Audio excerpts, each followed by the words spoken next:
제35대 애틀랜타 한인회장 등록 마감이 연기에 연기 끝에 이홍기 애틀랜타 조지아 한상희 회장이 입후보자 등록 서류를 오늘 제출했습니다.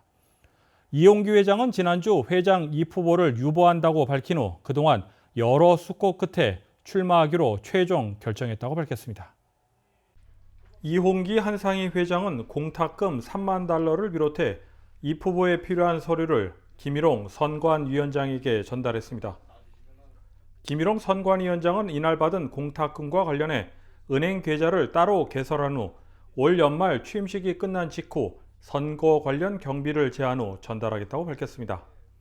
저희가 계좌를 하나 따로 오픈을 해서 저희가 선거 비용의 광고비라든지 여러 회의 이런 비용을 제하고 저희가 이 취임식이 끝났을 때 바로 올해 말에 35대 한인회장에게 나머지 금액을 전달할 생각입니다.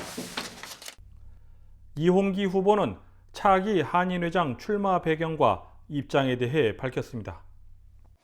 우선 기자 여러분 이렇게 와주셔서 감사하고요. 이건 제가 교포 사회를 위해서 뭔가를 좀 해봐야 되지 않을까 해서 이렇게 후보 등록을 하게 됐습니다.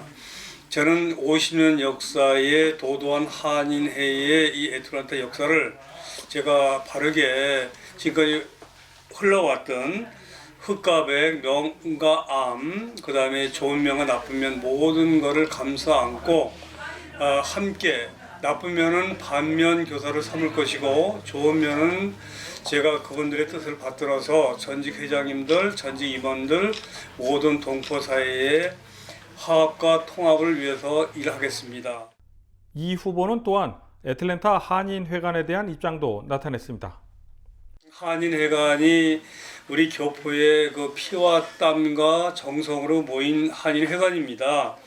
이 한인회관을 우리 후손에게 아름답게 넘겨줄 수 있도록 최선을 다해서 모든 동포 여러분들과 여기에 돈을 또 정성을 함께 해주신 분들과 함께 뜻을 모아서 아름답게 키워보겠습니다.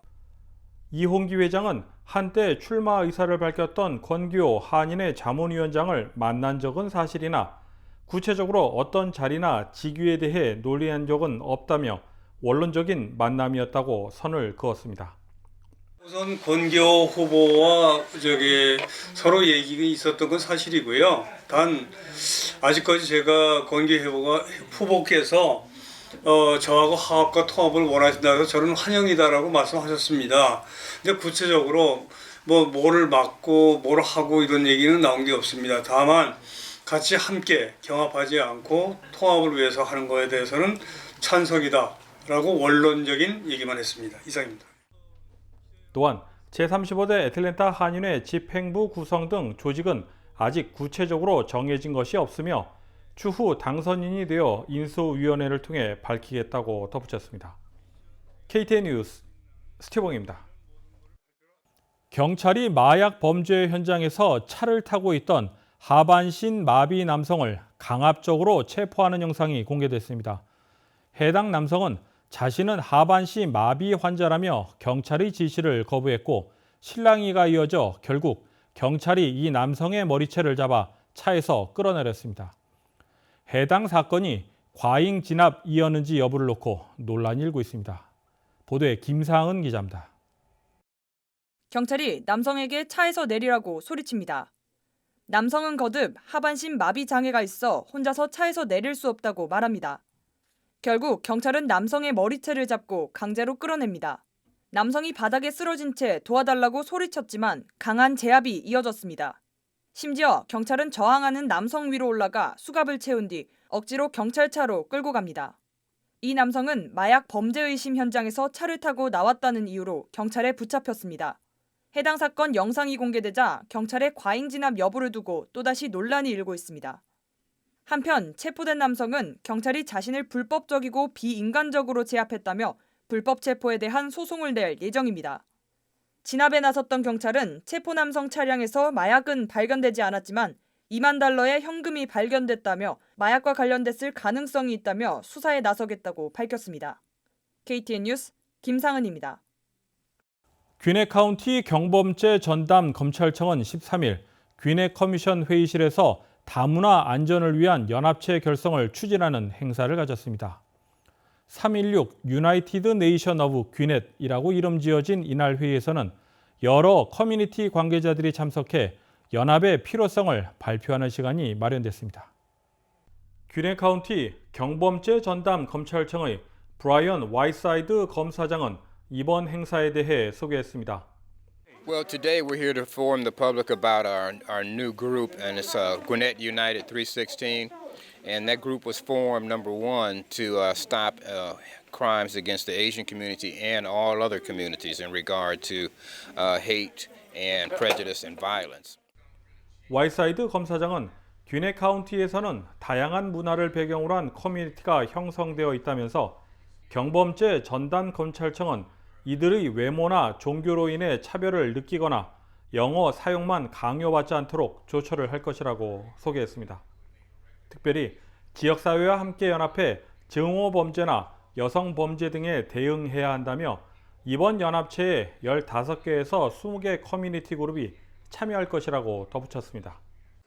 이날 행사에 참석한 주 애틀랜타 총영사관의 조우영 경찰영사는 행사 시작에 앞서 여러 관계자들을 만났다며 향후 한인들에 대한 범죄 예방이나 대응에 도움이 될 것이라고 말했습니다.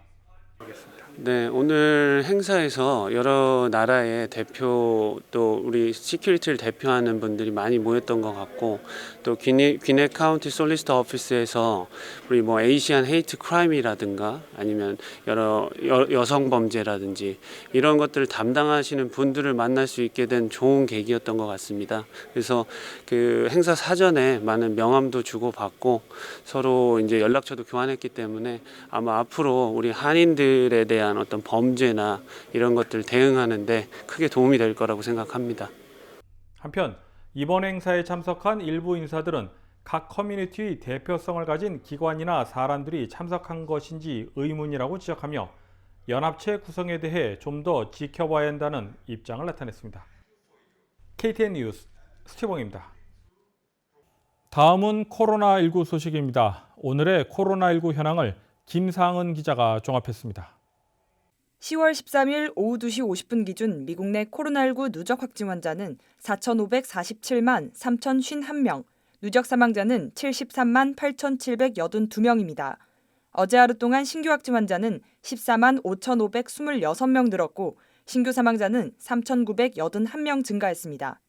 주별 누적 확진 환자는 캘리포니아, 텍사스, 플로리다, 뉴욕, 일리노이 순으로 많습니다. 주별 누적 사망자는 캘리포니아, 텍사스, 뉴욕, 플로리다, 펜실베니아 순으로 많습니다. 다음은 조지아주 코로나19 현황입니다. 오후 2시 50분 집계에 따르면 조지아주의 누적 확진 환자는 124만 7,631명, 누적 사망자는 2만 3,575명으로 집계됐습니다. 신규 확진 환자는 1,531명 늘었고 신규 사망자는 63명 늘었습니다. 다음은 카운티별 집계입니다. 귀넷 카운티 누적 확진 환자 11만 303명, 누적 사망자는 1,309명입니다. 화요일 대비 신규 확진 환자는 169명 늘었고 신규 사망자는 8명 늘었습니다. 풀턴 카운티 누적 확진 환자 10만 9,962명, 누적 사망자는 1,562명입니다. 신규 확진 환자는 125명 늘었고 신규 사망자는 없습니다. 이상 오늘의 코로나19 현황이었습니다.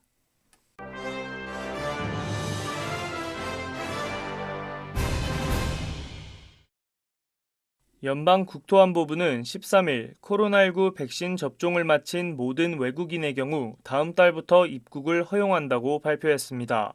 입국 허용 대상에는 멕시코와 캐나다에서 육로 및 해로를 통한 입국도 포함됩니다. 미국 입국을 하기 위해서는 관세 국경보호청의 통상 절차에 따라 입국하면서 백신 접종을 마쳤다는 사실을 입증해야 합니다. 알레한드로 마요르카스 국토안보부 장관은 안전하고 지속 가능한 방식으로 일상적인 여행을 재개하기 위한 조치를 취해 기쁘다고 말했습니다. 연방사회보장국 SSA는 13일 사회보장연금을 내년 5.9% 인상한다고 밝혔습니다. 이는 지난 1982년 이후 최대폭 인상입니다. 이번 대폭 인상 결정 배경에는 생활물가가 급등하는 상황이 반영됐다는 분석입니다. 연방노동부가 발표한 9월 소비자 물가지수 CPI는 전년 동월보다 5.4% 올라 2008년 8월 이후 최대폭 상승 타이 기록을 세웠습니다. 한편 이번 조치로 6,400만 명 이상의 은퇴자가 내년부터 인상된 연금을 받게 될 것으로 보입니다. 브라질 자이르 보우소나루 대통령이 아마존 열대우림 파괴에 책임이 있다는 혐의로 국제형사재판소 ICC에 고발됐습니다. 소송을 제기한 국제환경단체 올라이즈는 보우소나루 대통령이 아마존 열대우림 파괴를 방치하거나 부추기는 행위를 지속하면서 인류에 대한 범죄를 저지르고 있다고 주장했습니다. 브라질 국립우주연구소와 국제환경단체 그린피스의 자료에 따르면 보우소나루 정부가 들어선 2019년 이후 축구장 330만 개가 넘는 규모의 아마존 열대우림이 파괴되었고 내뿜는 이산화탄소량도 흡수량보다 20%나 많은 것으로 보고됐습니다. 국제사회는 지구의 허파로 불리는 아마존의 위기가 전 세계 기후변화와 생물 다양성에도 부정적인 영향을 미칠 것이라며 우려하고 있습니다. 이상으로 10월 13일 KTN 뉴스를 모두 마칩니다. 시청해주신 여러분 고맙습니다.